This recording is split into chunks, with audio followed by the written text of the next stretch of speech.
करते हैं कि आप लोग बेहतर होंगे। आज के लेक्चर में हम लोग देखेंगे विद्युत द्विध्रुव के कारण विभव। इससे पहले वाले लेक्चर में हम लोगों ने देखा था आवेशों के निकाय के कारण विभव। ये आवेशों के निकाय के कारण विभव का मान कितना होता है, बट आज हम उससे अगले टॉपिक देखेंगे विद्युत द्विध्रुव के कारण विभव। विद्युत द्विध्रुव क्या होता है और इसके कारण विभव क्या उत्पन्न होता है, इसके बारे में आज हम लोग देखेंगे। विद्युत द्विध्रुव के कारण विभव चलिए देखते हैं इसे। इसकी दो शर्तें होती है, एक अक्षीय स्थिति में और एक निरक्षीय स्थिति में। तो हमने टॉपिक को थोड़ा पहले से ही लिख रखा है ताकि आप लोगों को समझाया जा सके और आपका समय कम से कम लगे, जिससे आप कम से कम समय में अधिक से अधिक चीजें विचार कर सकें। इसलिए हमने टॉपिक को थोड़ा पहले ही लिख लिया है और आपको इसे समझाते हैं। विद्युत द्विध्रुव की अक्षीय स्थिति पर विभव।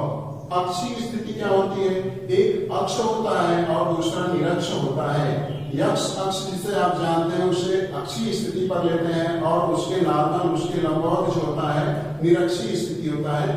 तो हम लोग पहले अक्षीय स्थिति पर विभव के बारे में निर्णय करेंगे कि अक्षीय स्थिति में विभव कितना होता है। मान लेते हैं माना कोई विद्युत द्विध्रुव आवेशों प्लस Q तथा माइनस Q से बना है। इनके बीच की दूरी 2L है। दोनों जो आवेशों से मिलकर बना हुआ विद्युत द्विध्रुव है उनके बीच की दूरी 2L है। द्विध्रुव के मध्य बिंदु O से स्मॉल r दूरी पर अर्थात अक्ष पर एक बिंदु P है जिस पर विद्युत विभव की गणना करनी है। वहां से कुछ दूरी पर स्थित एक बिंदु P है, उसी बिंदु पर हमें विभव की गणना करनी है। थोड़ा सी फिगर को देख लेते हैं जैसा आपको समझाया गया। अभी एक विद्युत द्विध्रुव बनाया गया है, एक विद्युत द्विध्रुव AB है जिसके बीच की दूरी 2L दिखाई गई है, L और L 2L हो गई। और इसके सिरों के जो आवेश दिखाए गए हैं प्लस Q और माइनस Q जो ऊपर लिखकर बताया गया आपसे। इससे इसके मध्य बिंदु O से स्मॉल r दूरी पर, मध्य बिंदु से स्मॉल r दूरी पर एक बिंदु P है। इसी बिंदु P पर हमें विभव की गणना करनी है कि यहाँ पर विभव बिंदु P पर कितना होगा।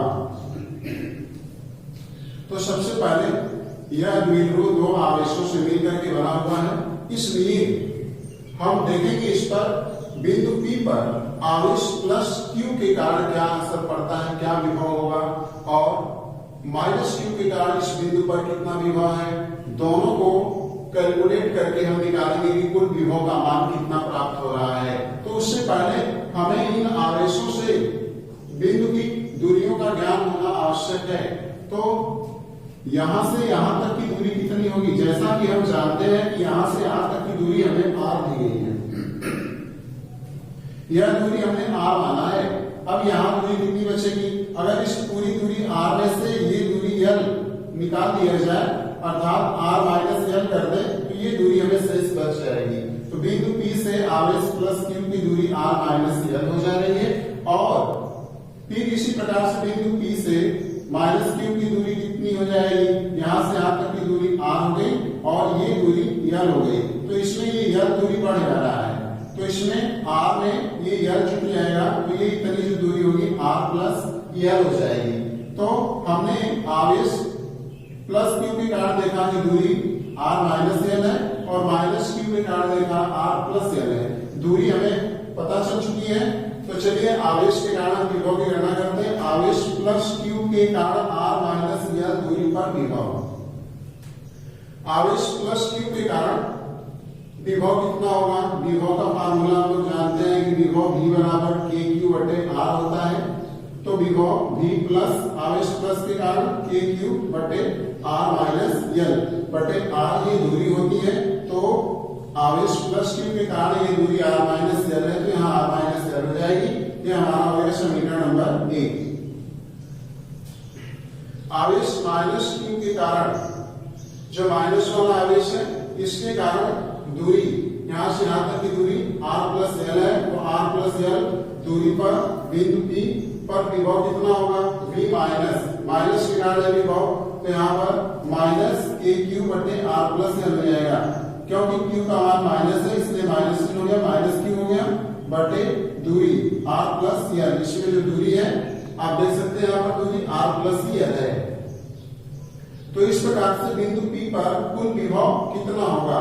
यदि हम माइनस Q प्लस Q के कारण विभव और माइनस Q के कारण विभव जो प्राप्त हो रहा है, अगर दोनों विभवों को जोड़ दें तो बिंदु P पर कुल विभव की गणना की जा सकती है। तो चलिए देखते हैं कि बिंदु P पर कुल विभव कितना होगा। ये प्लस आवेश, प्लस के कारण विभव और माइनस के कारण विभव, दोनों विभवों को जोड़ दिया जा रहा है। जहां पर आपको दिखाया जा रहा है यहाँ पर प्लस के कारण विभव KQ बटे R माइनस L हो गया और माइनस के कारण विभव माइनस KQ बटे R प्लस L हो गया। तो VP बराबर विभव बराबर K कांस्टेंट है, दोनों में नियत है, बाहर कर सकते हैं। तो Q बटे R माइनस L बचेगा और ये प्लस माइनस माइनस हो जाएगा। यहाँ Q बचा, Q बटे R प्लस L हो जाएगा, जबकि Q भी दोनों में से कॉमन है, बाहर कर सकते हैं इसको। और दोनों का जब एलसीएम लिया जाएगा, इसमें R माइनस L और इसमें R प्लस L, जैसे कि आप समझ सकते हैं एक में हम मान सकते हैं A plus B, A minus B और इसमें A minus A plus B। तो इसका जब दोनों का एलसीएम लिया जाएगा तो फार्मूला हो जाएगा A square minus B square, अर्थात L square R square minus L square. तो इसका एलसीएम हो गया R square minus L square. और अब इस पर हम क्रॉस मल्टीपल इधर कर देंगे, देखेंगे इसमें से एलसीएम लेने के बाद ये R प्लस L यहाँ चला गया, यहाँ वन बचा था तो R प्लस L यहाँ चला गया, ये R माइनस L यहाँ आ जाएगा। तो जब R माइनस L यहाँ पर जाएगा तो ये माइनस आवेश का इसमें गुणा होगा, माइनस का गुणा होगा तो ये माइनस की वजह से R माइनस हो जाएगा और L जो है प्लस हो जाएगा। तो इस प्रकार से हमने देखा इसमें R से R कैंसिल हो जाएगा, इसको कैंसिल कर सकते हैं और बचेगा L प्लस L 2L हो जाएगा। तो इस प्रकार से हमें समीकरण नंबर 3 प्राप्त हो गया। जैसा कि हम इसको समीकरण को इस प्रकार से भी लिख सकते हैं K गुणे 2Q गुणे L, या ऐसे भी कर सकते हैं Q गुणे 2L, इस रूप में भी हम इसको बांट सकते हैं ऐसे Q गुणे 2L। 2L बीच की कुल दूरी हो जाती है। चलिए देखते हैं, हमें ज्ञात है कि विद्युत द्विध्रुव P बराबर क्या होता है 2QL। हम इस 2QL की जगह क्या लिख सकते हैं P, तो यहाँ पर हम P प्रयोग करेंगे तो विभव हो जाएगा KP बटे R square minus L square. अगर ऐसी बात करते हैं कि गणना में हमारा ऐसा हो कि R is very greater than L, R जो दूरी ली गई है यहां से यह दूरी काफी अधिक हो, किसकी तुलना में, इस L की तुलना में। द्विध्रुव आपको बता देते हैं कि द्विध्रुव किसे कहते हैं। यदि दो समान परिमाण किंतु विपरीत प्रकृति के आवेश एक दूसरे से अत्यंत अल्प दूरी पर स्थित हो तो ऐसे आवेश द्विध्रुव का निर्माण करते हैं और इसे विद्युत द्विध्रुव कहते हैं। यदि दो आवेश एक दूसरे से अत्यंत अल्प दूरी पर स्थित हो, इतने अल्प दूरी पर, यहाँ पर समझने के लिए इस्तेमाल कर सकते हैं कि यदि एक आवेश यहाँ पर एक आवेश यहाँ पर स्थित हो और इनके बीच की दूरी बहुत ही कम हो, बहुत कम दूरी लेगी है, अर्थात लगभग कह सकते हैं पॉइंट में हो वो, तो ऐसे कंडीशन में, और ये इनके परिमाण, अगर एक प्लस आवेश है तो दूसरा माइनस आवेश है, तो अगर ऐसे मतलब कि विपरीत प्रकृति के आवेश हो, परिमाण में बराबर हो और एक दूसरे से बहुत करीबी दूरी पर स्थित हो, तो ऐसे को हम विद्युत द्विध्रुव कहते हैं। तो ऐसे कंडीशन में ये कह रहा है कि द्विध्रुव तो इसमें जो बीच की दूरी L होती है ये बहुत कम होती है, लेकिन यहाँ से जो हम दूरी मानते हैं R, अगर ये दूरी जहाँ बिंदु P माने थे, अगर यह दूरी बहुत ज्यादा होती है तो ऐसे की तुलना में L का मान नगण्य हो सकता है, या L का मान बहुत छोटा होगा, इतना छोटा होगा कि हम उसको नगण्य मान सकते हैं या कह सकते हैं छोड़ सकते हैं। तो अगर L का मान नगण्य मान लेते हैं तो L को नगण्य जैसे ही मानेंगे तो L खत्म हो जाएगा, 0 हो जाएगा।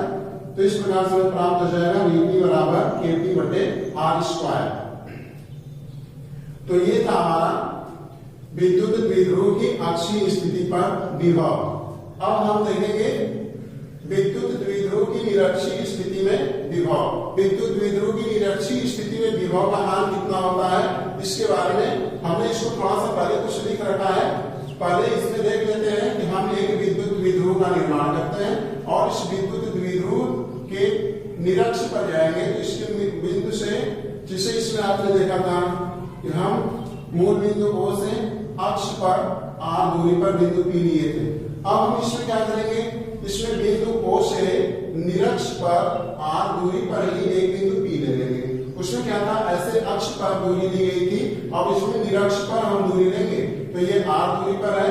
अब इसमें हम देखेंगे यहाँ पर यह यल है, जैसे कि पीछे वाले फिगर में आपको समझाया गया था। और यहाँ पर ये ए और बिंदु है, बी बिंदु है, ये प्लस आवेश, ये माइनस आवेश, ठीक उसी प्रकार से ये दूरी यल हो गई। तो यदि आप इसमें थोड़ा विचार करें तो अगर इस पर देखें तो एक त्रिभुज इस प्रकार से आपको बनता हुआ दिखाई देगा, ये त्रिभुज, और या फिर एक इधर से ऐसे बनता हुआ दिखाई देगा। दोनों ही त्रिभुज समकोण त्रिभुज होंगे। तो जब हमें पता है कि ये आर हो गया, ये यल हो गया, तो ऐसे कंडीशन में ये हमारा बचेगा कर्ण, ये आधार हो गया, ये लंब हो गया, ये कर्ण हो गया। तो ऐसे देखते हैं समकोण त्रिभुज AOP में, यहाँ पर AOP में एक समकोण त्रिभुज है। हम जानते हैं समकोण त्रिभुज में कर्ण का वर्ग बराबर आधार का वर्ग प्लस लंब का वर्ग। क्या कर सकते हैं, कर्ण बराबर कर्णी में आधार का वर्ग प्लस लंब का वर्ग, या लंब का वर्ग प्लस आधार का वर्ग, ऐसा भी कह सकते हैं। तो देखिए कर्ण बराबर कर्णी में ये लंब का वर्ग हो गया आर स्क्वायर प्लस ये आधार का वर्ग हो गया यल स्क्वायर। तो हमें ये दूरी प्राप्त हो जाएगी, कर्ण कितनी है, तो कर्ण की दूरी AP बराबर कर्णी में L square R square plus L square, और ये भी दूरी उतनी ही होगी, दोनों दूरियां बराबर होगी। अतः आवेश प्लस Q के कारण, अभी हमने पूरा इसको लिखा नहीं है, हम इसको थोड़ा पूरा कंप्लीट कर लेते हैं तो आप लोगों को आगे समझा दिया जाएगा। जैसे लिखेंगे इसे आगे, आवेश प्लस Q के कारण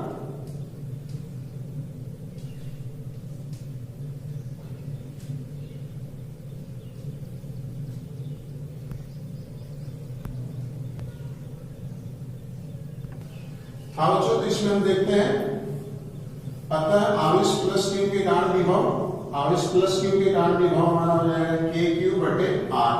R का मतलब यहाँ से प्लस Q आवेश के कारण इस पर विभव देखेंगे तो यहाँ से ये दूरी जो है R square plus L square है, तो दूरी हो जाएगी root R square plus L square. ये हमारा समीकरण नंबर 1 हो गया। और आवेश माइनस Q के कारण विभव, आवेश माइनस Q के कारण विभव कितना होगा, तो V minus equals to minus KQ बटे root R square plus L square होगा। दूरी भी इसकी वही पड़ेगी, इसके आधार पर ये हमारा इक्वेशन नंबर 2 हो गया। अब हम इस पर बिंदु P पर कुल विभव इस प्रकार, बिंदु P पर कुल विभव कितना होगा, तो कुल विभव बिंदु, दोनों बिंदुओं के विभव को हम जोड़ देंगे और दोनों बिंदुओं के विभव को जैसे जोड़ते हैं देखते हैं दोनों बिंदुओं पर विभव का मान समान है, लेकिन प्रकृति जो है समान नहीं है, विपरीत है। इसलिए दोनों विभव एक दूसरे से कैंसिल हो जाएंगे और कुल विभव का मान 0 हो जाएगा। तो इस प्रकार से निरक्षीय स्थिति में कुल विभव का मान 0 होता है। तो हमने ये देखा विद्युत द्विध्रुव की निरक्षीय स्थिति में विभव। तो इस प्रकार से हमने आज के लेक्चर में ये जाना कि विद्युत द्विध्रुव के कारण विभव क्या होता है। तो विद्युत द्विध्रुव के कारण विभव 2 पॉइंट्स बने, एक अक्षीय स्थिति में विभव और दूसरी निरक्षीय स्थिति में विभव। तो अक्षीय स्थिति में विभव का मान कितना होता है, हमने यहाँ पर देखा कि अक्षीय स्थिति में विभव का मान P बराबर KP बटे R स्क्वायर होता है और निरक्षीय स्थिति में वैद्युत विभव का मान 0 होता है। तो इस प्रकार से हमने दोनों स्थितियों में विभव की गणना की। आशा करते हैं कि आप लोगों को ये लेक्चर, ये वीडियो, ये टॉपिक आपको समझ में जरूर आई होगी। और यदि आपको ये टॉपिक समझ में आती है तो प्लीज इसे लाइक, शेयर और सब्सक्राइब करना न भूलें। वीडियो वॉचिंग करने के लिए थैंक्स।